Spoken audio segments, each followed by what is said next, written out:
Merhaba arkadaşlar. Şimdi sizlerle slime yapacağız. Şimdi böyle bir tane tabağımız var. Karıştırmak için oyuncak bir bıçağımız, tıraş köpüğümüz, suyumuz ve böyle bir slime setimiz var. Tavsiyeden aldığım. Bir de yanında sıvı yapıştırıcımız var. Buradaki sıvı yapıştırıcı yetmezse diye. Biraz sıvı yapıştırıcımızı alıyoruz. Kapağını açalım.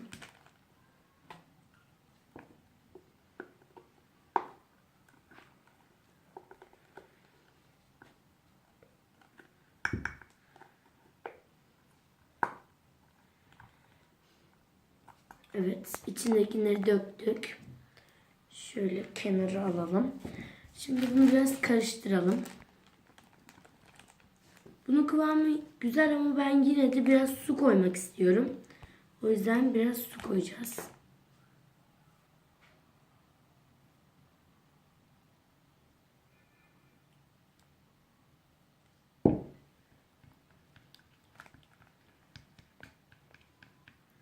Biraz şekil almaya başladı gibi. Şimdi bunun içine boyamızı koyalım. Yine slime setimizden çıkan sarı boyamızı koyuyoruz.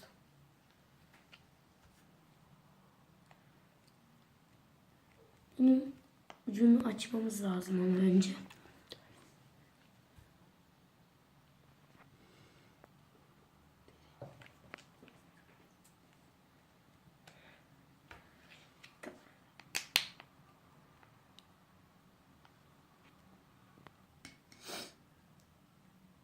Evet, şunun arkasında yeri varmış. Biz görmemişiz. Şimdi onu açtık ve döküyoruz. Ben bütün boyayı dökmek istiyorum. Renginin koyu olmasını istiyorum biraz. Siz daha açık olmasını istiyorsanız biraz daha az dökebilirsiniz. Ya da bu rengi beğenmediyseniz başka bir renkte dökebilirsiniz. Yani başka bir renk guaj ya da akrilik boyanız varsa.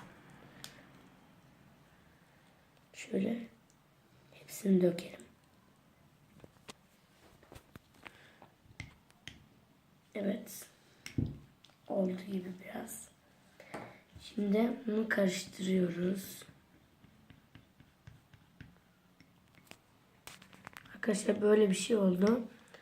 İnşallah olacak diyorum. Ve rengi de bence çok güzel oldu. Size eğer bu renkte alırsanız bu renkte yapmanızı tavsiye ederim. Şimdi hemen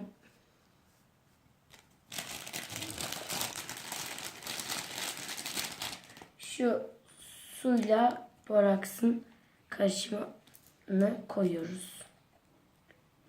Şuradan koyacağım.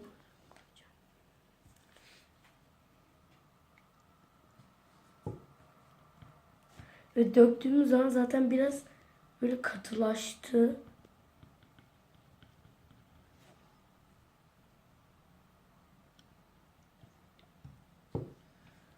Ben hepsini dökmeyeceğim.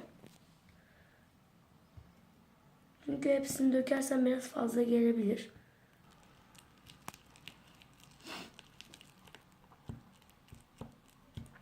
Evet arkadaşlar, güzelce karıştırdık bunu. Ama ben pofuduk olmasını istediğim için bunun içine tıraş köpüğü koyacağım. Şöyle. Birazcık tıraş köpüğü koymak istiyorum. Pofuduk olmasını istediğim için. Siz pofuduk olmasını istemiyorsanız tıraş köpüğü koymayabilirsiniz.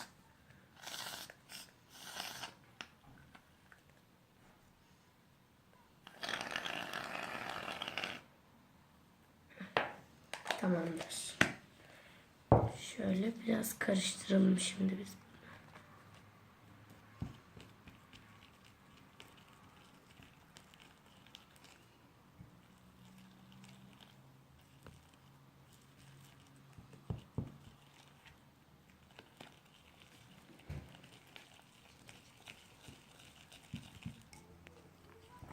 Evet arkadaşlar, şimdi biz bunu karıştırdık. Size de gösterdiğimiz gibi, ama ben biraz su koymak istiyorum. Biraz sert geldi bana. Karıştırmak çok zor oluyor. Bu yüzden biraz su koyacağım. Ama suyu az koyuyoruz.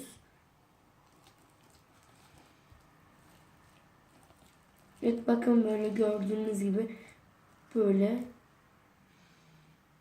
bir şey oluyor. Şimdi şöyle biraz daha karıştırıyoruz. Peçete de kendinden geçti.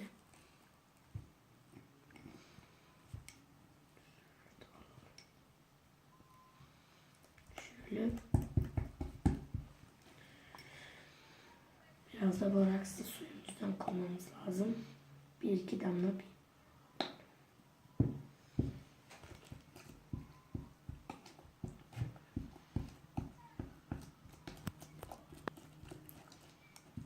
Evet, olduğu gibi gözüküyor. Bence gayet de güzel oldu. Şimdi elimize alacağız ve bakacağız. Olmuş mu, olmamış mı? Gerçekten çok güzel olmuş. Yumuşacık. Böyle çok güzel oynaması, çok zevkli bir şey. Sizin de yapmanızı tavsiye ederim. Çok güzel bir şey çünkü.